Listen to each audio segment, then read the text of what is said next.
1 Coríntios capítulo 4, verso 17. Por causa disso vos enviei Timóteo, que é meu filho amado e fiel no Senhor, o qual vos lembrará os meus caminhos em Cristo, como por toda a parte ensino em cada igreja. Alguns, porém, andam arrogantemente, como se eu não houvesse de ir ter convosco. Em breve, porém, irei visitar-vos, se o Senhor quiser. E então conhecerei não as palavras dos que andam inchados, mas o poder. Pois o reino de Deus não consiste em palavras, mas em poder. Vamos repetir o último versículo.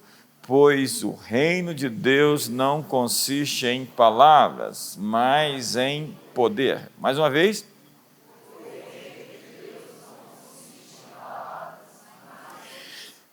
Eu não quero trabalhar o contexto, esse contexto seria apropriado falar em meio a líderes, em seminários, em treinamentos, especificar o que de fato Paulo está querendo exprimir à igreja em sua primeira carta aos Coríntios.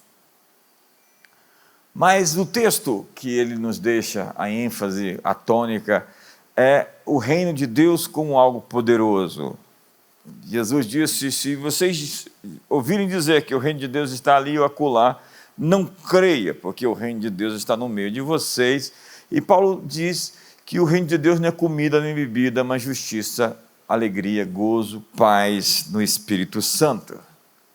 Hoje você conhece a expressão voltemos ao Evangelho. Muitos cristãos históricos cunharam essa frase para tentar protestar contra algumas das supostas novas heresias que estão aí nas igrejas.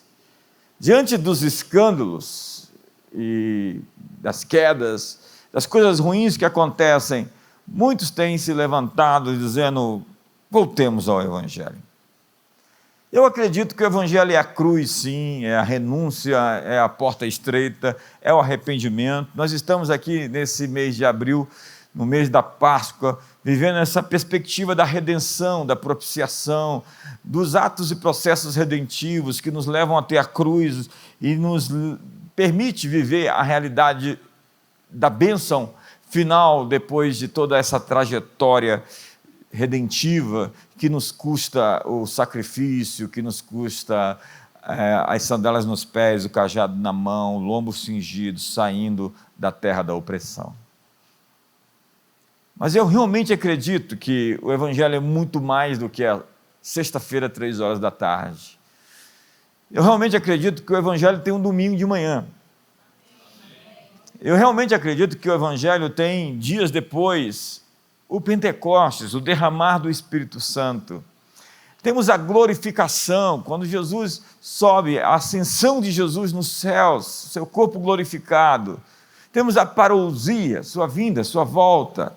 Mas muitos cristãos reduziram o Evangelho a uma mensagem de sexta-feira. Obviamente que não existe Evangelho sem a sexta-feira, mas a história não termina na sexta-feira, na hora nona. Não, ela somente começa na cruz.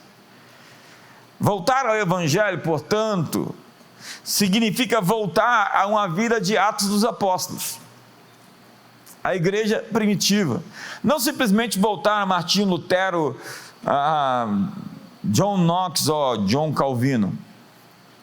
Voltar ao Evangelho significa voltar a uma vida poderosa. Há igrejas que adotaram como prática uma forma doutrinária sem poder. Eles não conseguem responder às demandas das pessoas. Elas gostam de cultos bem comportados, com sermões bem elaborados, com tópicos 1, 2, 3, homilética perfeita. E você vai ver que eles trocaram o poder do Evangelho, de sinais e prodígios, pelo poder de impressionar, onde boa parte das pessoas que frequentam esses cultos estão dando nota para os sermões. Esse sermão foi muito legal, merece uma nota 7. Esse foi bom, é uma 8, uma nota 8 acho que funciona.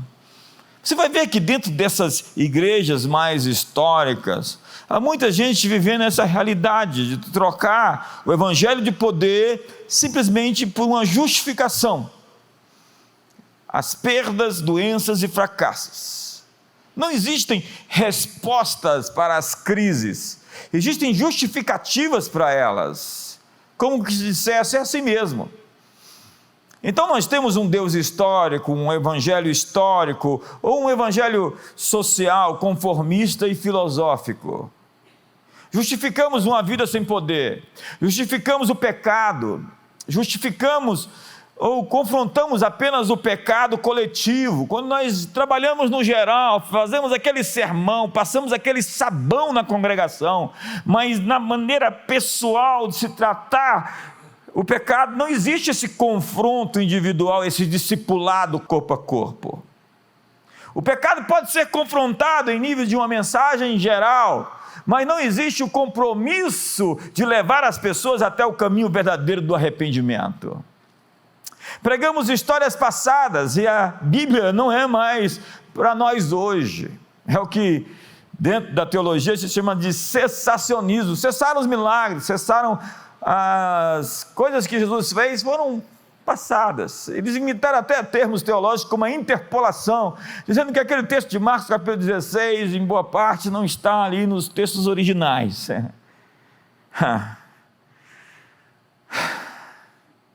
Isso me deixa nervoso, porque eu sou um homem das Escrituras, eu sou um homem da palavra, eu amo as Escrituras, até a capa da Bíblia é sagrada, porque tem um conteúdo incrível.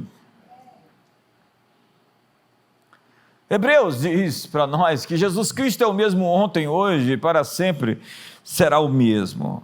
Ele não mudou e Ele tem algo para você hoje. Ei, Deus tem algo para você hoje. Mas a lei da compensação nesse caso é a tentação de pregar para impressionar. A retórica substituiu a unção. Então, já viu esses pregadores que falam para dentro? Voz impostada, palavras difíceis, muito complicado. Eu não estou dizendo que o evangelho deve ser raso, e você não tem que usar termos para desafiar as pessoas a pensar. Eu estou dizendo que muito do que se faz, que se chama de mensagem, eu vou evitar essa parte. Quem está bem perto de mim sabe o que eu ia dizer. Nós temos sido atacados pela teologia liberal, que tornou o evangelho uma coisa simbólica. Os milagres de Jesus não são históricos, Jonas e o peixe muito menos, nem Adão e Eva. A teologia da libertação, que transformou a nossa mensagem simplesmente em uma mensagem social de dar alimento para os pobres. O cessacionismo, como já disse que o Espírito Santo não se move, milagres não acontecem. E o dispensacionalismo, uma esquizofrenia teológica. Alguém me mandou mensagem: você não vai fazer uma resenha do Deixados para Trás? Eu disse: como? Aquilo é uma doidice sem tamanho. Desculpa frustrar você. Você estava tão empolgado com isso, né? Tudo que temos que ser então nesse mundo, para essas pessoas, é ser éticos e bem comportados. É quando a estética substitui a ética, ou a ética vira estética. O principal objetivo da vida, então, seria sermos cidadãos bem comportados, respeitados na comunidade. E se você não for agradável, você não é cristão. Porque espera-se que os cristãos sejam sempre amigáveis e doces, para não dizer piegas. Não existe espaço para um João o Batista, ou para um Paulo que chega e intima a igreja de Corinto de maneira assim bem precisa. Olha o verso 21. Que queres? Irei ter convosco com vara ou com amor e espírito de mansidão? É o apóstolo Paulo no Novo Testamento. Alguém bastante firme e sólido, que não está brincando de ser igreja. Philip Yancey diz que, como o simples fato de pedir às pessoas que sejam boas umas com as outras, poderia levar alguém a ser morto em uma cruz, crucificado como foi Jesus? Que governo executaria o Capitão América? Hoje, aos xerifes do Evangelho, os caçadores de heresia, queremos regulamentar a obra de Deus, queremos produzir uma lista revisada de manifestações aceitáveis. Há pessoas que dizem que creem nos dons do Espírito Santo até que eles se manifestem. Obviamente que nós acreditamos em decência e ordem. E quando uma pessoa me traz uma palavra profética, eu pergunto: posso julgar sua profecia? Se ela disser não, eu digo: você está cheio de orgulho, de arrogância, você ouviu da concorrência, sua mensagem não é de Deus.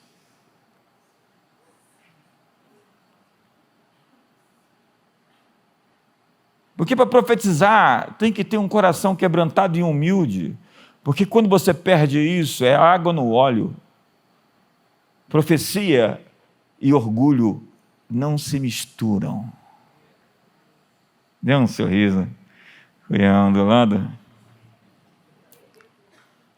Sim, eu creio em dons espirituais, mas qualquer um que queira profetizar e falar em línguas tem que ler 1 Coríntios capítulo 14. Está lá descrito a ordem no culto. Então, seminários, hoje, e escolas teológicas, estão roubando a fé das pessoas. As pessoas me perguntam: eu posso ir para uma escola de teologia? Eu falo: não faça isso. Nós estamos fundando a nossa agora, só falta uma assinatura, gente.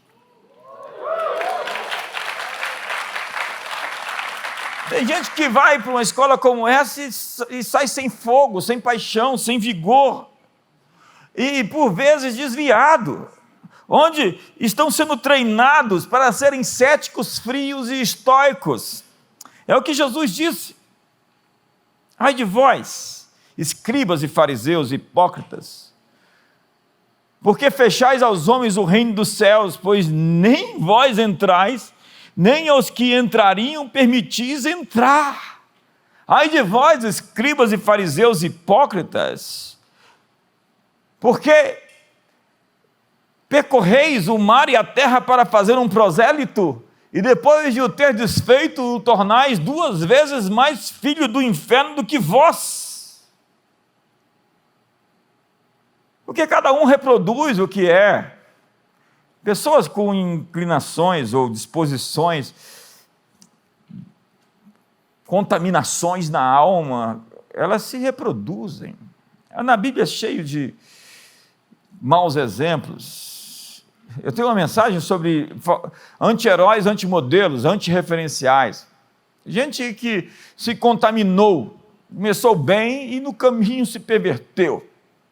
Janes e Jambres, Emineu e Fileto, Alexandre Latueiro, Saul, Judas Iscariotes, Datã, Abirão, Nadab, Abiú, é muita gente que são arquétipos. Eu estudo essa gente, Balaão, Jezabel, para saber onde eles erraram. Eu gosto do fenômeno por detrás das coisas. Qual é o elemento do sucesso? Qual é o elemento do fracasso? O que fez as pessoas errarem? Eu sou um estudioso de crescimento de igreja. O que fez o crescimento estancar e parar? O que fez a igreja prosperar? E, incrivelmente, muita gente tornou o avivamento um monumento, começou a adorar o passado. Nós precisamos de movimentos novos, de um mover fresco, de uma unção, de um óleo, uma nova unção. Nós não podemos cultuar o que Deus fez na comunidade das nações há 5 anos atrás, que era lindo, ou há 2 anos atrás, que era lindo. Nós temos que chegar a cada 3 meses, a cada 6 meses e dizer: Deus está fazendo algo novo no nosso meio. E Deus, acredita, está fazendo algo novo em nosso meio. Esses dias está claro que Deus está fazendo, Ele está soprando um vento. Eu tenho a nítida sensação. Eu subi essa plataforma hoje com uma palavra. Nós temos uma permissão para avançar, e nós vamos viver manifestações diferentes de tudo que a gente viveu outrora. Eu estou com essa palavra forte de mim. Nós vamos ver novas manifestações. Deus vai se manifestar, Deus vai aparecer no nosso meio, Deus vai te tocar, Deus vai te visitar. Ei, me ajuda aí, faz alguma coisa. Mas agora agora essa gente coloca as coisas assim: se tiver poder, não tem caráter, e se tiver caráter, não tem poder. Parece que existe uma contradição entre viver uma vida no poder do Espírito Santo e ter um caráter ilibado. Mas caráter e poder é as duas pernas com que eu ando. E eu preciso de ambas. Então essa gente assume uma superioridade moral. Eu estava conversando com alguém ontem, eu jantei com ele, falando dessa gente que fala um tom superior. Olha, eu peço a você, não fale num tom superior nunca que pertence à comunidade das nações, porque nós não somos superiores a ninguém, nós só recebemos uma graça, ela tem sido eficiente em nossa vida. Não é o nosso mérito, é o mérito dele que morreu na cruz por nós e derramou sobre nós a sua presença e o seu poder, é pela graça. Então, quando você vê pessoas num tom superior falar, você fala: entrou pela porta. O fim é ruim, o orgulho precede a queda, soberba a destruição. Então alguém foi falar para esse irmão: você está lá naquela igreja, num tom assim, como é que você foi parar lá? Eu imagino os fariseus falando: vocês estão agora seguindo aquele mestre nazareno, o que vocês estão fazendo? E essa pessoa respondeu: vai lá ver o que está acontecendo. Tem muita gente com preconceito com a igreja, mas quando põe o pé na igreja, é isso? E tem essa gente que é cheia de religião, estruturada, amarrada, cheia de nó, e que a religião delas não lhes basta. Não lhes dá a resposta para o vazio interior das suas almas, para os conflitos que eles têm em casa e consigo mesmos, para as dores que eles sofrem. E eles dizem: não somos aquele pessoal que fica falando testemunho de dízimo e de oferta aqui na frente. Ou então, não sou esse povo que fica fazendo curandeirismo, dizendo que Deus cura hoje, ou que se entregam naquela adoração assim meio estranha. Pessoas apaixonadas intimidam pessoas acomodadas.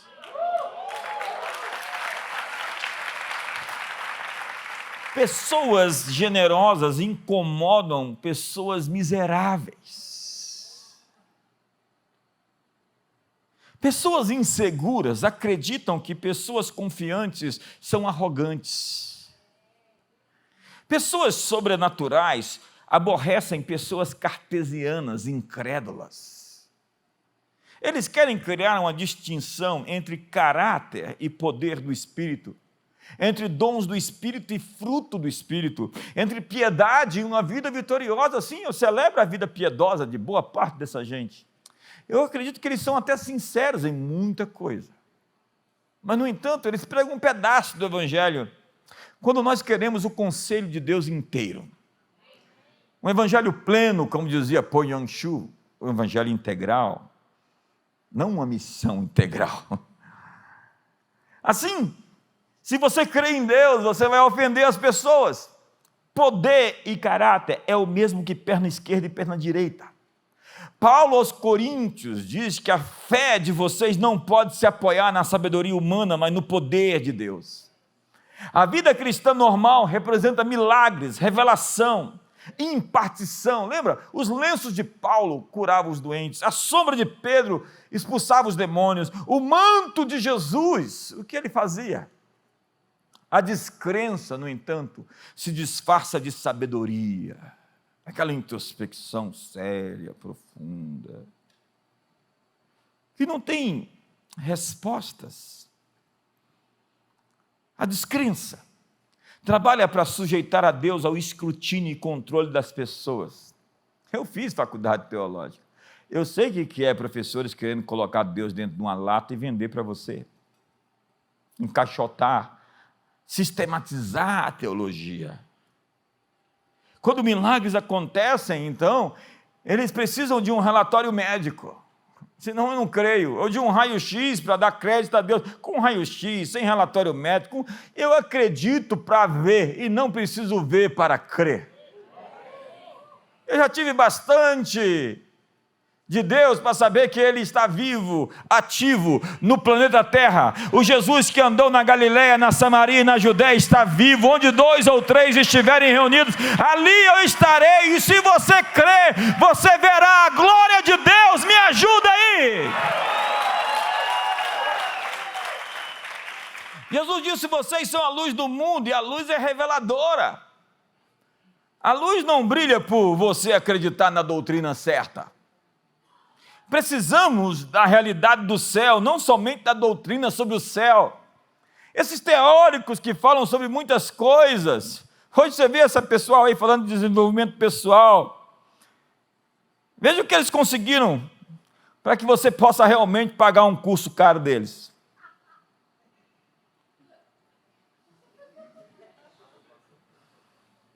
Sabe, esse pessoal que nunca administrou uma empresa de sucesso e vai dar aula para você de administração de empresas. Pergunta: você entraria num avião onde o piloto nunca de fato pilotou um avião, ficou só ali no banquinho olhando para aquelas...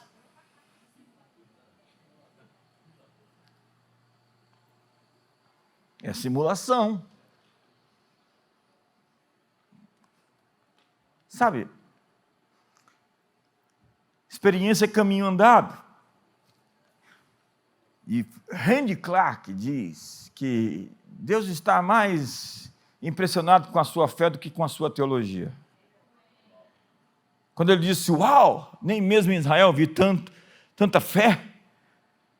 Os fariseus tinham uma teologia, eles eram profundo.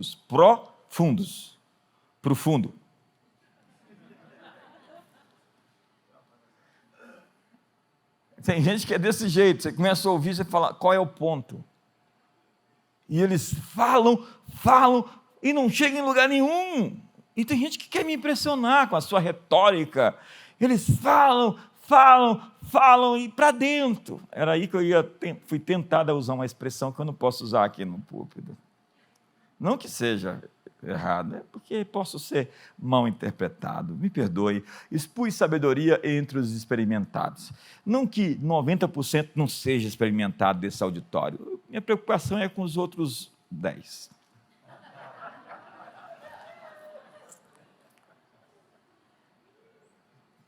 O plano do inimigo é fazer da igreja uma instituição bem educada e conivente com a ordem vigente. Mas o verdadeiro evangelho colide com o mundo. Eu não estou dizendo para você ser um profeta do contra e viver contra. Tem gente que é maluca. A gente agora, em novembro, vamos ter a Escola de Profetas em Brasília.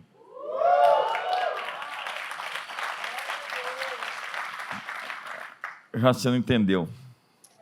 Toda a equipe da Bethel Church está vindo para Brasília para fazer a Escola de Profetas.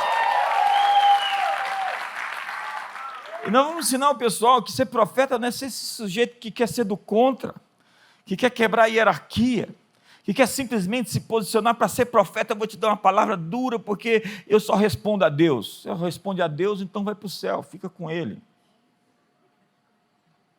Quando a identidade de alguém é ser profeta, essa pessoa é doente e ela é muito chata.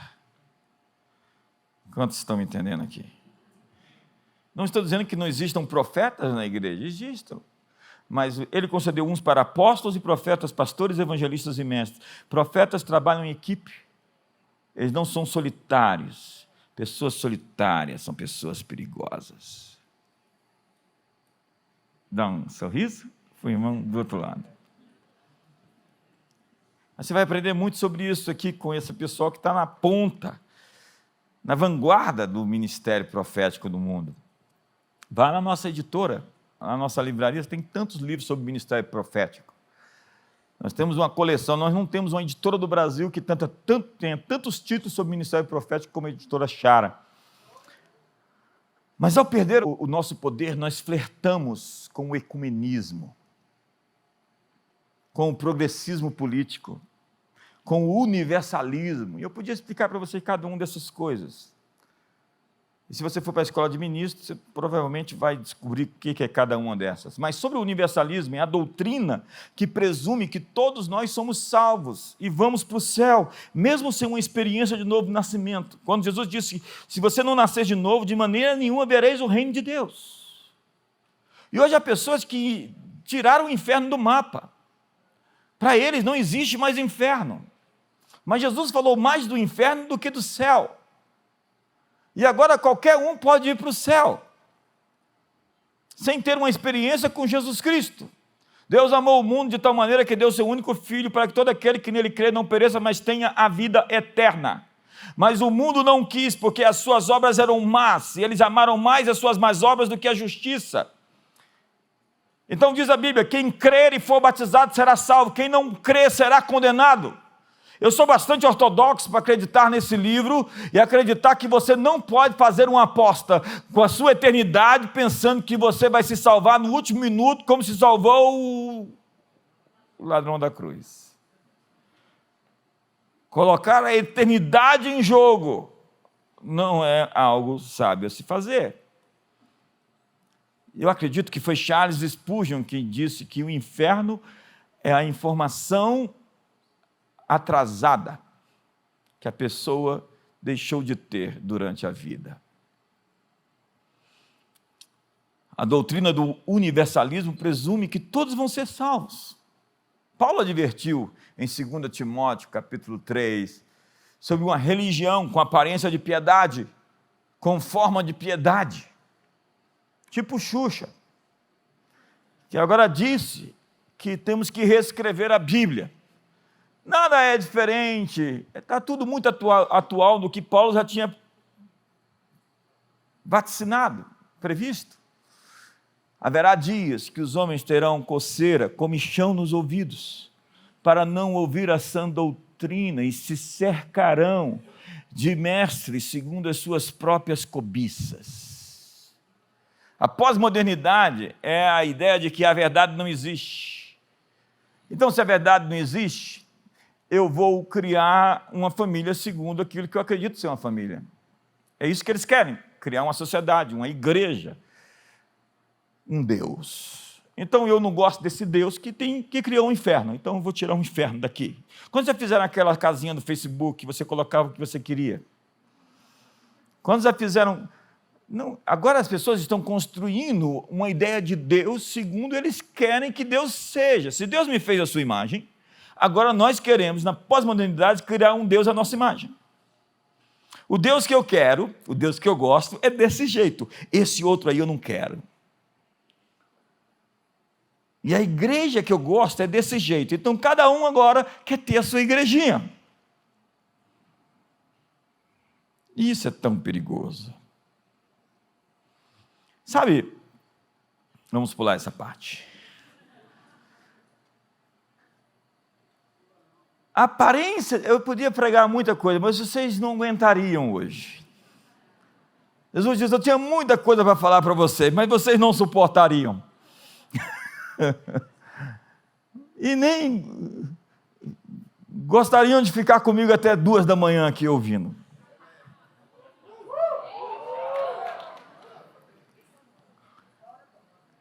Aparência de cristãos, mas sem o poder de Cristo. N.T. Wright disse, é preciso encontrar os evangelhos dentro dos evangelhos.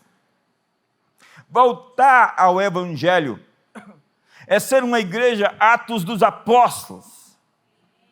Vamos escrever Atos 29, não para ser parte da Bíblia, obviamente, mas para viver a realidade do que foi Atos capítulo 1 a 28. A igreja tem que dar seguimento, viver nos mesmos milagres, onde diz que Paulo ouviu o Espírito Santo, que João ouviu o Espírito Santo, que Pedro ouviu o Espírito Santo, que Filipe estava em Samaria e foi arrebatado, foi teletransportado para Azoto. Que o milagre do menino lá, da menina que estava morta, ela ressuscitou, que o outro que estava doente se levantou. A Bíblia é cheia de evidências, de manifestações sobrenaturais. Isso não terminou. Jesus Cristo é o mesmo hoje, ontem, para sempre, será quem sempre foi. Me ajuda aí, empurra seu irmão, fala. Deus tem um milagre para você. Veja as credenciais do ministério de Paulo. Paulo vai dizer, olha aqui, tenho, pois, motivo de gloriar-me em Cristo Jesus, nas coisas concernentes a Deus. Por quê? Eu não ousarei discorrer sobre coisa alguma, senão sobre aquelas que Cristo fez por meu intermédio, para conduzir os gentios à obediência por palavras e por obras, por força de sinais e prodígios, pelo poder do Espírito Santo, de maneira que, desde Jerusalém e circunvizinhanças até o Ilírico, tenho divulgado o Evangelho de Cristo. Veja, Paulo está apresentando as suas credenciais apostólicas. Veja o que ele diz: a minha palavra e a minha pregação não consistiram em linguagem persuasiva da sabedoria, mas em demonstração do Espírito e do poder de Deus, para que a vossa fé não se apoiasse em sabedoria humana, mas no poder de Deus.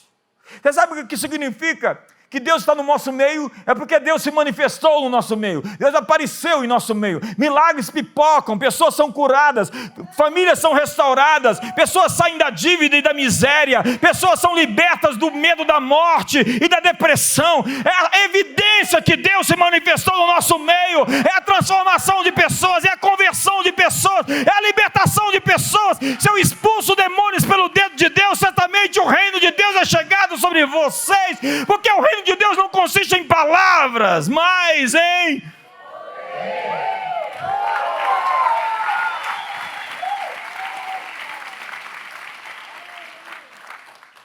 Marcos disse, os sinais seguirão aos que creem. Então os sinais seguem a mim, eu não estou atrás de sinais. Eu não fiquei sabendo que alguém está profetizando ali e eu vou atrás de uma profecia. Eu fiquei sabendo que alguém está fazendo milagres ali, então eu vou atrás daquela pessoa. Não, os sinais seguem aqueles que creem. Então, se eu acredito, os sinais estão comigo, eles vão onde eu for, eles vão se manifestar onde eu chegar. Essa é a característica de alguém que vive na fé em Cristo Jesus. Ele modifica atmosferas, ele cura ambientes, ele liberta situações. Porque se pregamos a palavra, ele sempre confirma o evangelho que pregamos, cada parte do evangelho que pregamos. A evidência que nós damos ao evangelho, ela se cumpre à medida que pregamos aquela evidência. Se nós começamos a pregar sobre a libertação das dívidas, nós vamos ver a libertação das dívidas. Se nós começamos a pregar sobre uma vida abundante financeira, nós vamos ver a vida abundante financeira acontecer. Se nós pregarmos sobre cura e libertação, nós vamos ver os demônios sendo expulsos e as pessoas sendo curadas. Se nós falarmos sobre o céu vai se manifestar no nosso meio. Se nós falarmos sobre os dons espirituais, os dons espirituais vão acontecer. Se nós falarmos sobre anjos, os anjos vão aparecer. A Bíblia diz que os sinais seguiam eles. O Senhor confirmava com sinais a palavra que eles pregavam. Recebereis poder ao descer sobre vós o Espírito Santo. Ele disse, fique aqui até receber poder. E Paulo preparou-se 3 anos e meio no deserto das Arábias. E todo o ministério começou com um tempo profundo de preparação. E o poder aqui é dunamis, é dinamite. Deus não tem limites, não está além do poder de Deus absolutamente nada. Ele está acima do tempo e do espaço. O centurião disse, com uma palavra só, você não precisa ir lá, se você falar uma palavra, eu sou um homem sujeito a autoridade, se você disser aqui, vai acontecer lá. Jesus disse, uau, nem Israel eu vi tamanha fé. Incrível que foram os estrangeiros que tinham mais fé do que os judeus. Às vezes tem gente que nem crente é que tem mais fé do que nós. Sabe, Deus está acima das leis da natureza. Esse universo newtoniano se relativiza. Deus é transcendente, Ele transcende as leis da física. O plano de Deus para você é andar em poder. Diga, andar em poder. Andar em poder. Empurra com carinho, o irmão, fala, andar em poder.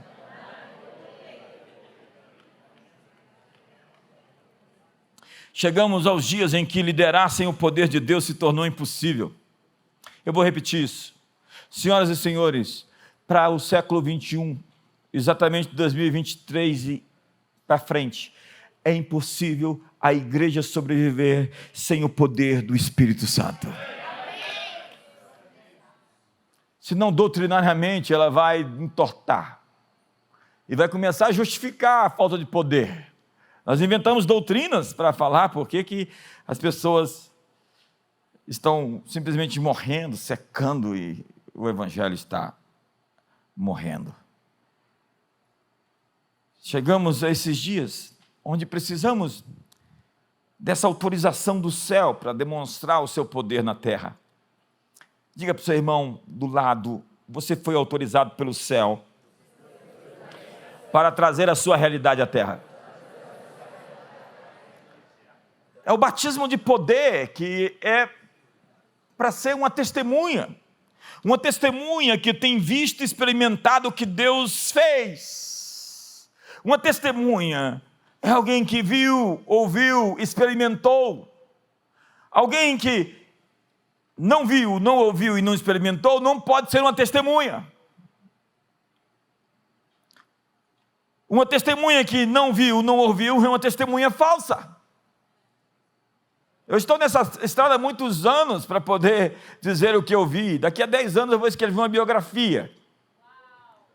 Depois de 65 pode.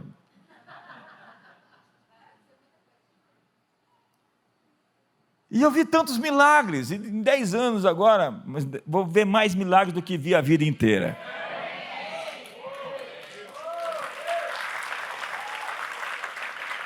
Em Atos capítulo 10, verso 38, diz que Deus ungiu a Jesus Cristo, a Jesus de Nazaré, com Espírito Santo e com poder, como Jesus foi ungido com o Espírito Santo e poder, o qual saiu por toda parte fazendo bem e curando todos os oprimidos do diabo, porque Deus era com ele. Como? Jesus não é Deus? Obviamente que sim.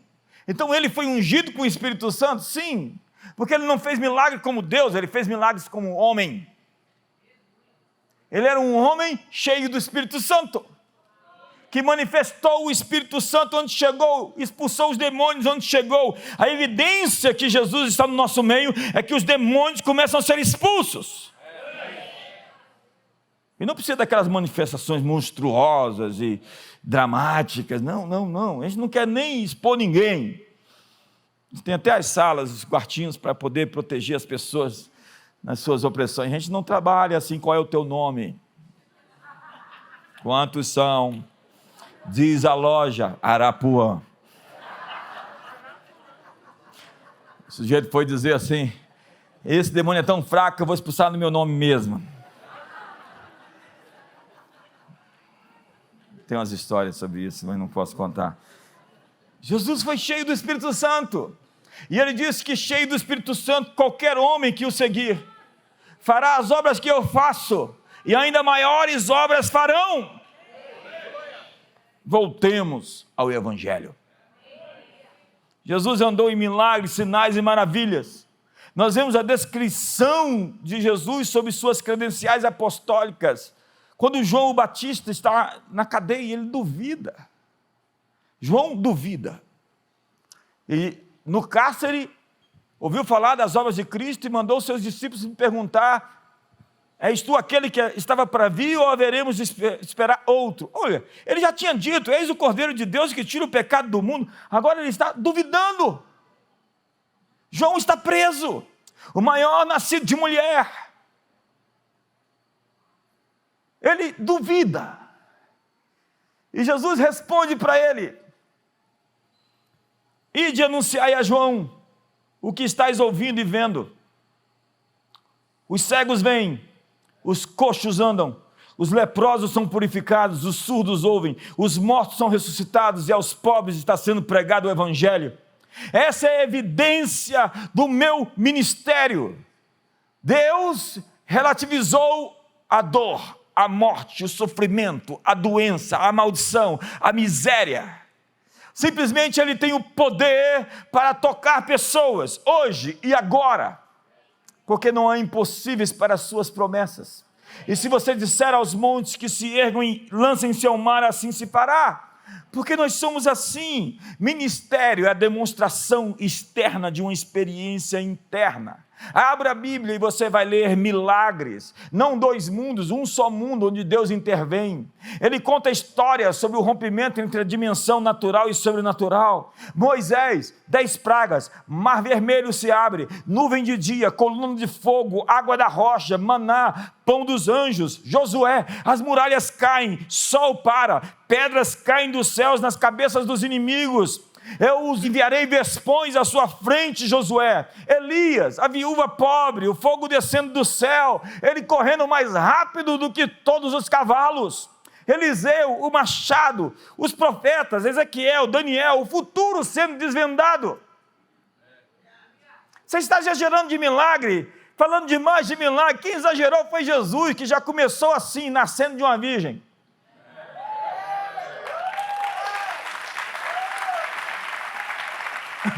Vá ao Evangelho de Marcos e comece a ler. Os 3 anos e meio com os discípulos foi uma imersão em milagres.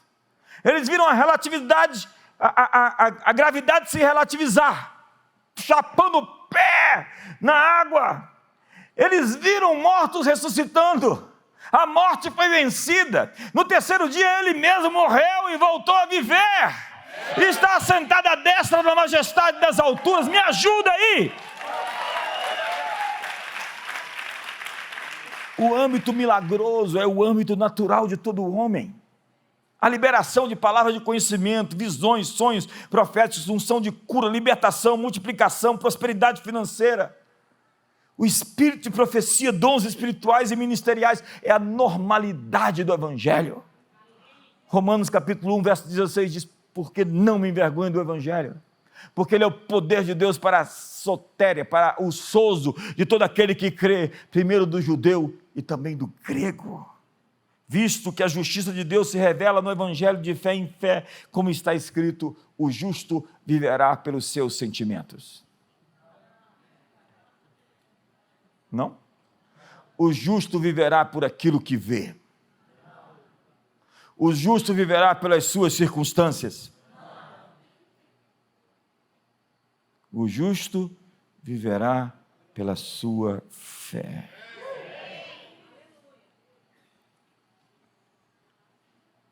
Evangelho significa uma notícia boa demais para parecer ser verdade.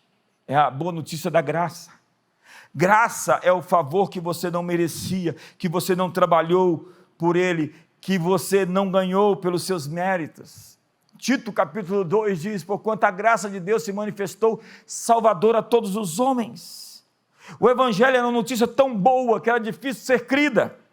Gálatas capítulo 1 verso 6 diz: admira-me que estejais passando tão depressa daquele que vos chamou da graça de Cristo para outro Evangelho, que não é outro Evangelho. Porque ainda que um anjo vos traga um outro Evangelho diferente daquele que vos temos pregado, seja anátema, maldição. Ele fala sobre o Evangelho da graça. Diga: Evangelho da graça. E a graça é escandalosa, porque você é abençoado além do que você merece. Ele faz nascer o sol sobre justos e injustos. Ele faz chover sobre bons e maus. Prepare-se para ouvir essas histórias repetidas nos próximos 10 anos. Ela não merece tanto. Ele não merece, é demais. Deus decidiu abençoar você para escandalizar todo mundo à sua volta. Me ajuda aí, se ajuda aí, faz alguma coisa.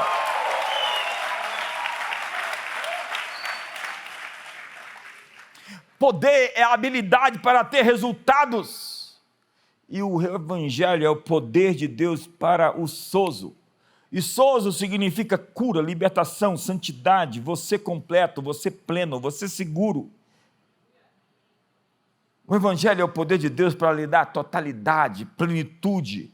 Qual é o tamanho da salvação em Cristo Jesus? Pela graça sois salvos, mediante a fé. Isso não vem de vós, é dom de Deus, não de obras, para que ninguém se glorie. Nós somos salvos pela graça, que é manifesta pela fé. A graça é manifesta pela fé, e tudo o que pertence à sua vida foi feito há 2000 anos atrás. Diga comigo: está feito. Diga, está consumado. Então eu não vou mais para Deus pedindo para Ele fazer algo, eu vou até Ele para me apropriar do que a graça tornou disponível para mim. A fé agarra o que a graça tornou disponível. A fé toma posse da prosperidade, da sabedoria, da libertação que foi comprada. Jesus disse, o reino de Deus está no meio de vocês. Ele disse, o reino de Deus está perto. Perto. Bem perto. Ao alcance da sua mão.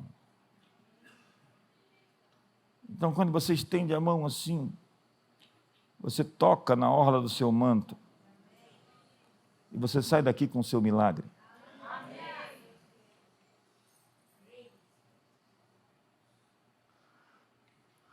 O reino de Deus hoje pode irromper nesse lugar a qualquer momento.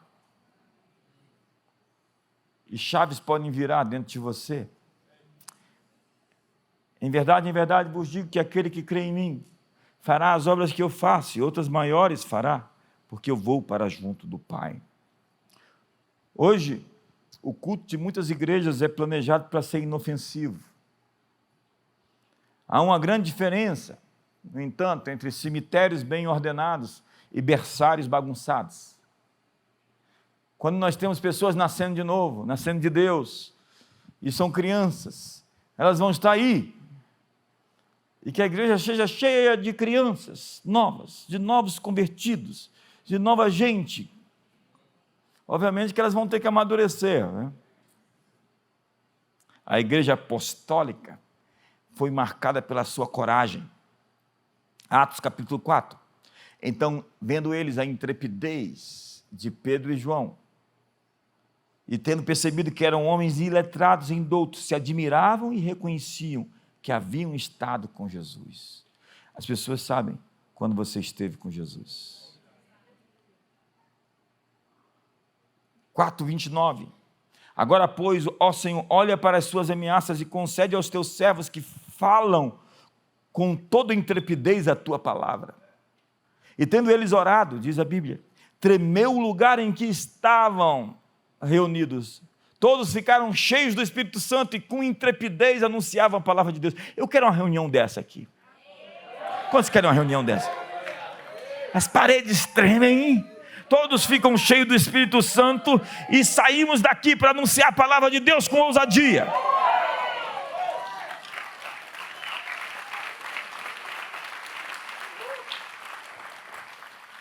Sua linguagem corporal denunciou se você vai ter uma reunião dessa na sua vida ou não. Eu, por mim, vou ter umas 1 milhão delas. Então não peça a Deus por mais poder, peça coragem para anunciar o reino. Nós somos testemunhas, lembra? E a Bíblia diz que cabe a nós transformar a verdade em uma experiência e em um estilo de vida pessoal. Eu tenho muitos milagres para contar toda semana. Eu tenho muitas histórias de Deus para contar toda semana. Às vezes eu fico falando, Deus, o que o Senhor vai fazer hoje? Porque os meus olhos estão postos em Ti. Salmo 124, 23. Como os olhos dos servos estão postos sobre os seus senhores, assim os nossos olhos estão postos em Ti. Estamos esperando em Deus, acreditando nele. Em Mateus capítulo 10 diz, de graça recebeste, de graça dais. Mas o que está dizendo? Curai os enfermos, ressuscitai os mortos, purificai leprosos, expelir demônios. Está falando sobre manifestações do Espírito Santo. Nós precisamos e devemos transmitir essas manifestações. A unção está em mim por minha causa, mas está sobre mim por sua causa. O Espírito do Senhor Deus está sobre mim porque o Senhor me ungiu para pregar boas novas. Diga para o seu irmão, nós temos boas novas hoje. Quantos solteiros nós temos aqui? Diga para ele, nós temos boas novas para você. Quais são? Fala para ele. Não sei. Não estou sabendo.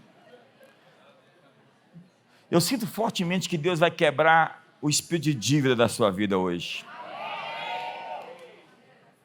Deus vai cancelar o espírito de dívida da sua vida. Você vai se livrar dessa coisa de ficar pagando juro e conta atrasada.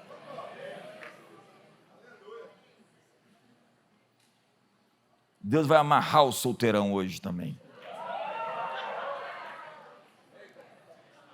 Tem esse demônio solteirão? Não pode falar mais o nome deles, porque agora é politicamente incorreto, aquele que fecha a rua.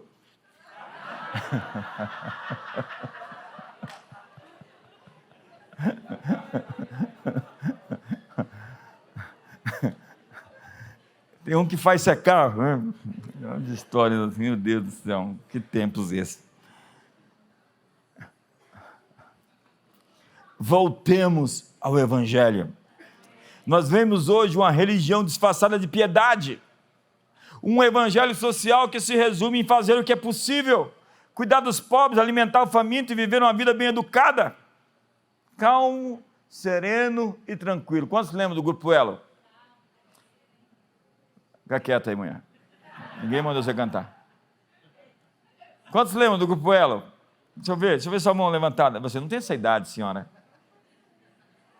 Jesus. Isso é 1980, 83, 84. Eu tinha acabado de nascer. O evangelho foi reduzido. Para nós o céu é um escape. A igreja depositou as riquezas do céu num banco em que nós só vamos sacar quando morrermos. Então o céu é uma realidade completamente futura. E nós ficamos na revelação que somos pecadores salvos pela graça. Mas o propósito mais elevado de Deus com a cruz não foi simplesmente perdoar nosso pecado, mas gerar uma família celestial aqui na terra.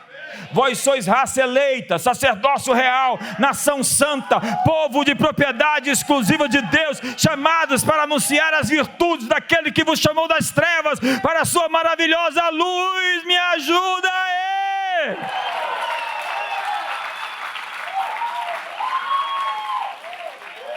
João disse a todos quanto receberam, deu-lhes o poder de serem feitos filhos de Deus, bebês de Deus. Como filhos somos herdeiros, co-herdeiros, temos a natureza do Pai. E a comissão deixada por Jesus é invadir o impossível e fazer com que tudo e todos se dobrem ao nome de Jesus. Voltemos ao Evangelho. Tem que terminar, irmão, fica de pé. Semana que vem tem mais, vamos ficar de pé. Não terminei meu esboço. Fazer o quê, né? Você sabe o que é ateísmo prático? É você receber qualquer notícia ao invés de buscar Deus primeiro e ir até um profissional. Asa, diz a Bíblia, morreu porque acreditou mais nos médicos do que em Deus. Não tenho que acreditar em médico? Tem. Depois de Deus. Não tenho que ir no médico? Tem. Eu vou. Quero viver 120 anos.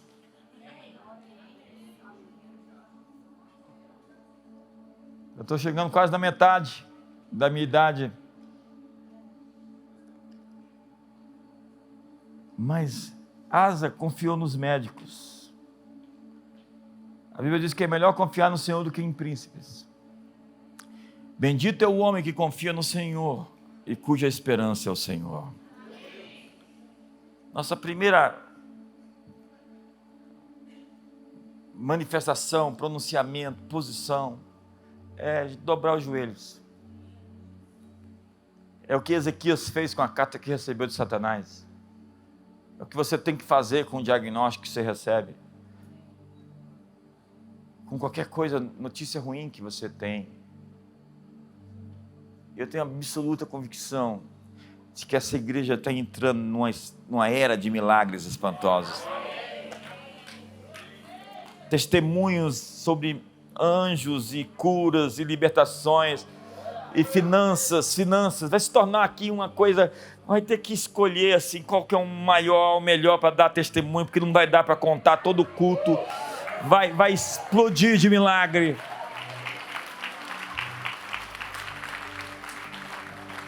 E Deus tem um milagre com o seu número. Deus tem um milagre do seu tamanho. Deus tem uma montanha com o seu nome. Está lá, uma montanha com o seu nome. E você está entrando nisso agora, nesse mês de abril. Feche seus olhos. Feche seus olhos hoje. Todos de olhos fechados agora. O avivamento está chegando. Um derramar do Espírito Santo está vindo. O Evangelho é poderoso.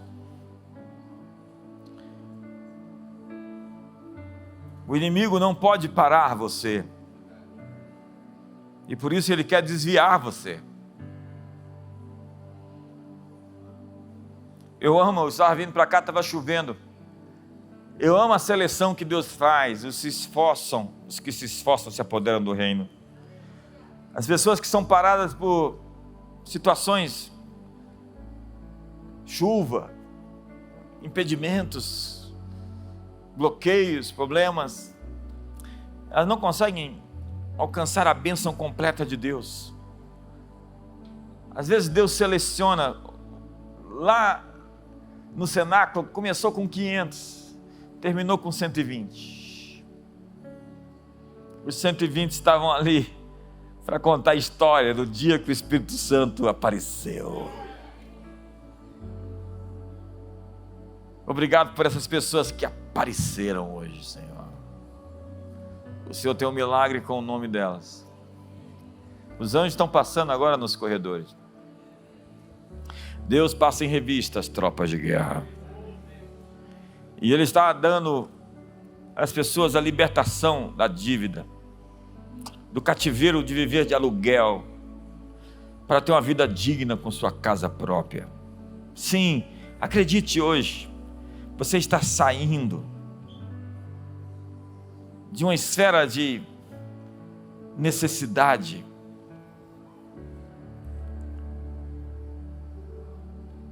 de miséria, de falta, de escassez, para um tempo de provisão, onde você vai poder abençoar tanta gente. Essa é a palavra com o seu número, destinada a você, a palavra rema. Você está saindo de um tempo de dor, de doença, de enfermidade, de indisposição, de falta de energia, para um tempo de entusiasmo, de coragem, de alegria, onde você vai irradiar e as pessoas vão receber de você vida abundante. A promessa de Deus, a promessa de Jesus é que eu vim para que tenham vida abundante. Você consegue pegar isso? O reino de Deus está ao alcance da sua mão. Pegue hoje a promessa da vida abundante, uma vida plena. Hoje sobre os seus filhos, o perfeito amor lança fora o medo. Voltar ao Evangelho é deixar o medo, porque no amor não existe medo. E viver uma vida corajosa. Deus está ativando a coragem dentro do seu coração. Deus está ativando a ousadia dentro do seu peito. Deus está ativando você para sonhos, para empreendimentos, para negócios, para investimentos. Lança o teu pão sobre as águas, porque depois de muitos dias o acharás. Deus está dando a você a força para resistir, para vencer o medo da morte, o medo da destruição, o medo das coisas ruins que você imagina. Na verdade, Ele diz: os meus pensamentos não são os teus pensamentos, assim como os céus são mais altos do que a terra, assim são os meus pensamentos mais altos do que os teus pensamentos. Então levante as suas mãos e capture a mente de Cristo, capture os pensamentos de Deus, capture as ideias de Deus hoje. Levante as suas mãos agora.